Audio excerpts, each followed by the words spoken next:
One of the councilmen. I want to congratulate you for all your work you've been doing in our city, in our community. I work for Radio Poder, 1300 AM. I'm a pastor for La Iglesia del Pueblo ministry under Faith and Power Ministries. We have multiple phone calls in the radio station concerning this issue of these women and these establishments that are, trying to attract business and, trying to make a dollar or two. But, one of the phone calls that I recall receiving on the radio station was that before you needed a big card to go to a strip bar or to go to a place where you would be able to see this. But nowadays in our streets of Laredo, you will be able to see this just by driving by one of these businesses. And I would like to urge you for us to do something for our community and for our kids, especially because it's not right, as Minister said, for the woman to be exposed as a sexual object to attract business in our city, but to make business the right way. Now you go by these places.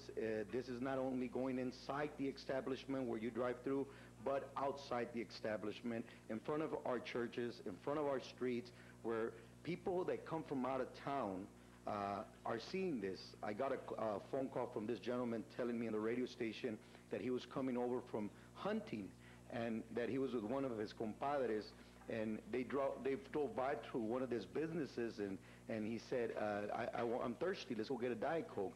And he couldn't believe what he was seeing that was going on in that place, and he told him, compadre, how is this going on? That doesn't happen where I come from. And he's like, no, there's many of these places. By the end of the day, he said he had a six-pack of Diet Cokes, and now he was wondering how he's going to explain his wife why he had a six-pack of Diet Cokes. The thing he couldn't believe this was going on here in Laredo, and it sounds funny, but it is happening in our city. There's not only adults driving in our streets, there are kids that are going to school, kids that are going to the doctor, kids that are going to our churches, kids that are going from one place to another and are seeing this in our own community without being carded, without being asked any questions. They are seeing this.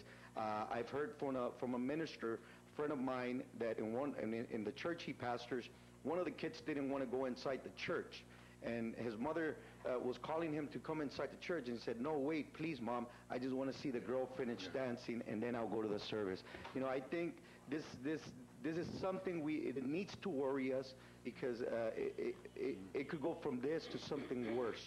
Hay un dicho en español que dice, es mejor prevenir que lamentar.